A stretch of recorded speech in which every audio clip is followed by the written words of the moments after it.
British इतिहास लेखक Lawrence असं म्हणतात की कॅथरीन द ग्रेट, एलिझाबेथ आणि मार्गारेट यांचं एकत्रित रूप म्हणजे अहिल्याबाई होळकर. थोडक्यात त्यांची तुलना रशियाची राणी, इंग्लंडची राणी आणि डेन्मार्कची राणी यांच्याशी त्यांनी एकत्रितपणे केलेली दिसते. ज्यावेळेस जगातील सर्वात महान स्त्रियांचा इतिहास लिहिला जाईल त्यावेळेस पुण्यश्लोक अहिल्याबाई होळकर यांचं नाव सर्वप्रथम लिहिले जाईल.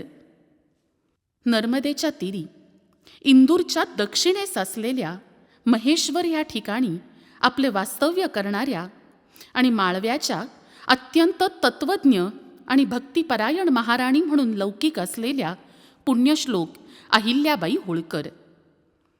त्यांचा जन्म झाला तो 31 मे 1725 रोजी. महाराष्ट्राच्या अहमदनगर जिल्ह्यातील जामखेड तालुक्यातील चौंडी म्हणजेच आजकाल मल्हारपीठ ह्या नावानं ख्यात असलेल्या एका छोट्याशा खेड्यात. त्यांचे वडील माणकोजीराव शिंदे हे गावचे पाटील होते आणि त्यांच्या मातोश्री सुशीलाबाई ह्या अत्यंत धर्मपरायण आणि साध्वी पतिव्रता स्त्री होत्या. 1725 हा मध्ययुगाच्या कालखंडातील तसा धामधुमीचाच काळ होता. 1720 साली बाजीराव पेशव्यांनी पेशवा म्हणून कार्यभार स्वीकारलेला होता आणि त्याबरोबरच उत्तर हिंदुस्थानामध्ये मराठ्यांच्या साम्राज्याचे डंके घुमत होते. त्या काळामध्ये स्त्री शिक्षण फारसं प्रचलित नसतानाही त्यांच्या वडिलांनी त्यांना लिहिणं वाचण्यास शिकवले होते. एकदा इंदूरचे प्रांताधिकारी मल्हारबा होळकर पुण्यासाठी जाताना चौंडी या गावी मुक्कामी थांबले होते. तिथे एका देवळात त्यांनी 7-8 वर्षाच्या अहिल्याला बघितलं आणि तिची भक्तिभाव बघून, तिचा सात्विक चेहरा बघून त्यांनी आपला मुलगा खंडेराव याची वधू म्हणून तिची निवड केली.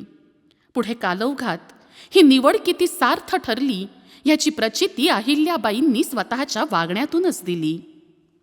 त्या काळच्या प्रथेप्रमाणे जेमतेम वयाच्या 8व्या वर्षी शिंदे पाटलांची ही लेक आता होळकरांच्या घराण्यामध्ये जणू राजस्नुषा म्हणूनच प्रवेशली. खंडेराव आणि अहिल्याबाईंना 2 अपत्यांची प्राप्ती झाली. प्रथम पुत्र मालोजीराव आणि त्यानंतर द्वितीय कन्या मुक्ता. पुढे 1754च्या कुम्हेरच्या लढाईमध्ये खंडेराव धारातीर्थी पडले. ह्यावेळी सत्वशील अशा अहिल्याबाईंनी सती जाण्याची सिद्धता केली. त्यावेळी स्वतः मल्हारबा आणि त्यांच्या सासूबाई गौतमाबाईमध्ये पडल्या आणि त्यांनी सांगितलं की मुली, गेली ती अहिल्या आणि तुझ्या रूपाने राहिला तो आमचा खंडू. आणि सासू सासऱ्यांच्या ह्या शब्दांना मान देत अहिल्याबाई खंडेरावांनंतर मागे राहिल्या.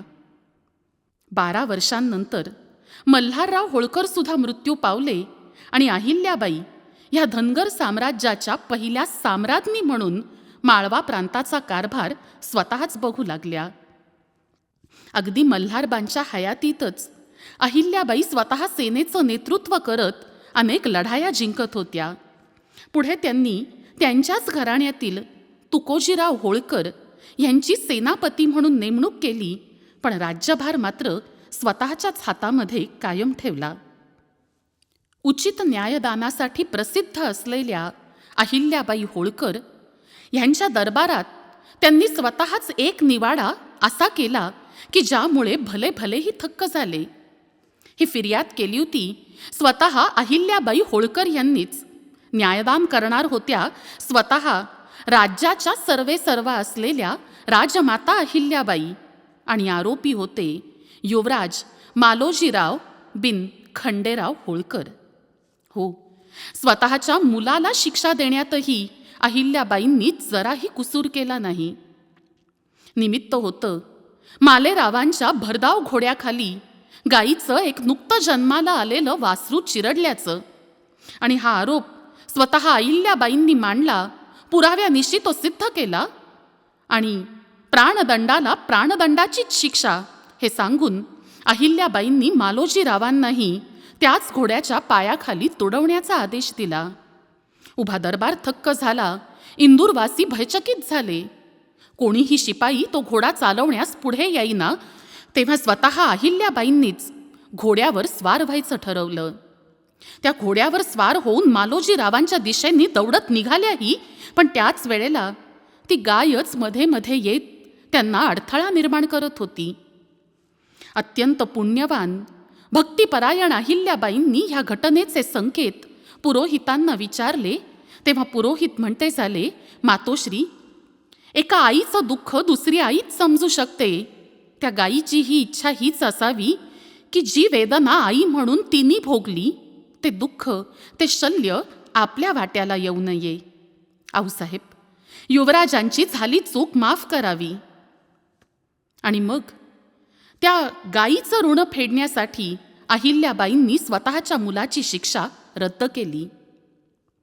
एवढंच नाही तर अनेक हिंदू मंदिरांवरती त्यांनी जीर्णोद्धार केला. कित्येक मंदिरं नव्याने बांधून घेतली. अनेक घाट बांधले. अनेक ठिकाणी रोजगार निर्माण व्हावा म्हणून मोठे औद्योगिक धोरण आखले. आणि त्यामध्ये महेश्वर प्रांताचा क्रमांक हा सर्वप्रथम लागतो. अगदी आजही महेश्वरी वस्त्र उद्योग हा जगभरामध्ये प्रसिद्ध आहे, पण त्याची पाळंमुळं रोवली ती पुण्यश्लोक अहिल्याबाईंनी. अनेक देवळांच्या त्या आश्रयदात्या होत्या. अनेक तीर्थक्षेत्रांवरती त्यांनी धर्मशाळांचे बांधकाम केले. द्वारका, काशी, उज्जैन, नाशिक, परळी वैजनाथ अशा कितीतरी ठिकाणांचा ह्यात प्रामुख्याने समावेश करावा लागेल. सोमनाथाचे मंदिर गजनीच्या महम्मदाने उद्ध्वस्त केलेले बघून अहिल्यादेवींनी त्या शेजारीच एक भले मोठे शंकराचे देऊळ बांधले. आणि म्हणूनच अहिल्याबाईंना कल्याणकारी राणी असं म्हणलं गेलं. एका पत्रामध्ये अहिल्याबाई नमूद करतात की जवळपास 100हून अधिक मंदिरं, 200हून अधिक सराया म्हणजे धर्मशाळा, 20हून अधिक नदीवर उतरण्यासाठी घाट, जवळपास 1,500हून अधिक अन्नछत्र आणि 2,500हून जास्त पाणपोया आम्ही उभारल्या. ह्याचं कारण पानिपत. हो, 1761 साली झालेली ही लढाई मराठ्यांच्या साम्राज्याला जणू क्षती पोहोचवणारी ठरली. लाखावर बांगडी फुटली. हजारो कुंकुम करंडे रिक्त झाले. अहिल्याबाई ह्या सर्व घटनांच्या साक्षीदार होत्या. त्या म्हणतात, आम्ही पाहिलीये मराठी सैन्याची उडालेली दाणादाण. कुणी अन्न अन्न, कुणी पाणी पाणी करत प्राण सोडले. कुणी जखमांनी जखमी झालेले शिपाई केवळ आश्रयाला छप्पर नाही म्हणून वेदनांनी तडफडून मेले. ही वेळ भविष्यात हिंदुस्थानातल्या कोणावरच यायला नको म्हणून धर्मशाळा, नदीचे घाट आणि अन्नछत्राची व्यवस्था आम्ही उभी करतो आहोत. स्वतः अहिल्याबाई अनेकदा अनेक लढायांमध्ये हत्तीवर बसून निघत आणि त्या हत्तीवरच्या हौद्यामध्ये 4 धनुष्य आणि 4 बाणांचे भाते त्या नेहमी तयार ठेवत असत. एक वेळ अशी आली की मालोजी रावांच्या मृत्यूनंतर आता जणू होळकर साम्राज्यामध्ये पुरुषच उरला नाही असा विचार करून अन्यायाने पेशवे पदावर आरूढ झालेले राघोबा दादा पेशवे इंदूरवर स्वारी करण्यास सज्ज झाले. तेव्हा न डगमगता अहिल्याबाईंनी पुत्रशोकाचं दुःख गिळून या लढाईची सारी सिद्धता केली. अहिल्याबाईंनी स्वतःची एक स्त्रियांची पलटण उभी केली होती. आणि त्याचवेळी अहिल्याबाईंनी राघोबा दादांना एक पत्र पाठवले. पत्रात म्हटले होते की आपण तो अटकेपार झेंडे रोवलेले साक्षात बाजीराव साहेबांचे औरस वारस श्रीमंत राघोबा दादा, आपण एका यक्कश्चित अबलेचा पराभव केलात तर आपल्या कीर्तीमध्ये त्यांनी काहीही मोठेपणा येणार नाही. लोक म्हणतील, अटकेपार झेंडा रोवलेला राघोबा यक्कश्चित स्त्रीचा पराभव करता झाला. पण जरा विचार करा, जर यदा कदाचित या अबलेकडून आपला पराभव झाला तर मात्र जगभरात दाखवायला तोंड म्हणून उरणार नाही. आणि बिना युद्धाचीच ही लढाई अहिल्याबाईंनी जिंकली. पुढे कालौघात बारभाईंचं कारस्थान रचताना नाना फडणवीसांनी नारायणरावांच्या विधवा पत्नी गंगाबाई ह्यांच्या पोटी येणाऱ्या अपत्यासाठी होळकर राज्याकडून अभयपत्र मागितले आणि तेव्हा अहिल्याबाई पत्रामध्ये लिहितात, नाना, तो आपल्यासाठी पेशवे कुळाचा कुलदीपक असेलही, पण नानांच्या वंशाचा दिवा तो आमचा मार्तंड. साक्षात सूर्यावत तेजस्वी असलेल्या पेशवे कुटुंबाच्या औरस वारसाला आमचे आशीर्वाद सदोदित असतील. आपल्या राज्याच्या सीमेवर असलेल्या पहाडी प्रदेशामध्ये भिल्ल आणि गोंड ह्या जमातीचे आदिवासी डाकू दरोडेखोरी करतात हे कळल्यावर अहिल्याबाई त्या ठिकाणी गेल्या आणि त्या भिल्ल सरदाराला भेटून त्याचं मतपरिवर्तन करण्यामध्ये त्या बऱ्यापैकी यशस्वीही झाल्या.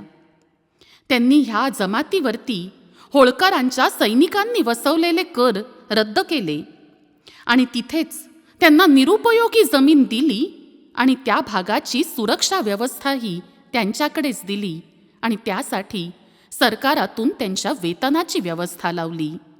आणि अहिल्याबाईंच्या काळामध्ये चंबळखोरं हे सर्वार्थाने सुरक्षित झालं. अहिल्याबाईंनी राजकारणामध्येही अनेक मोठे आणि चांगले बदल घडवून आणले.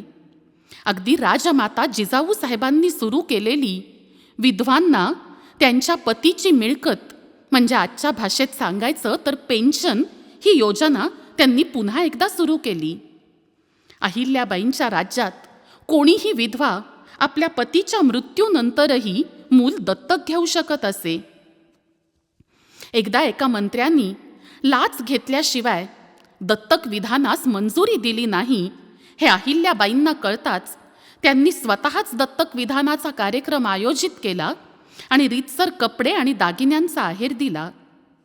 अहिल्याबाई म्हणजे जणू त्या काळातील एक चालता बोलता धर्म आणि संस्कृतीचा कोशच होता असं शाहीर अनंत फंदी म्हणतात.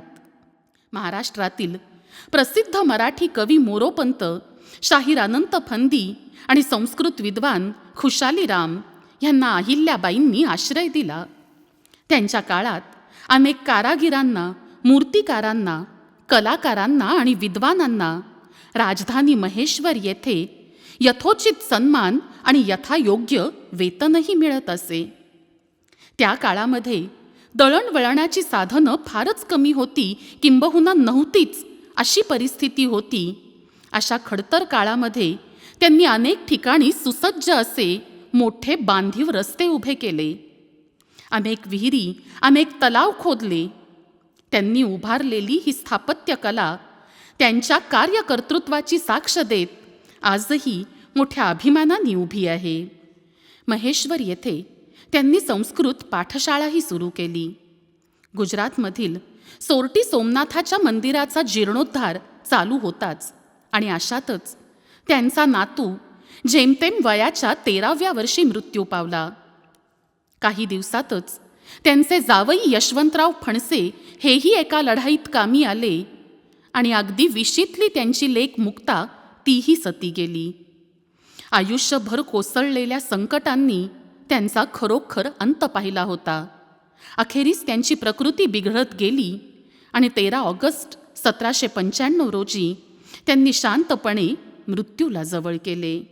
एका अलीकडच्या चरित्रामध्ये अहिल्याबाईंची तुलना ही तत्वज्ञानी राजा भोजाशी केलेली दिसते, तर नाना फडणवीस त्यांना उच्च धुरीण आणि माळव्यातील लोक तर त्यांना साक्षात दिव्यावतार मानत असत. एक शाहीर लिहितो, संसारी असूनी जिच्या वासना मेल्या, तिचं पुढे मग साक्षात मुक्ती उभ्या ठेल्या. खरोखर ते राज्य शांतीचे 30 वर्ष नांदले, मुक्तपणे सर्वांनी यशोगान गायले.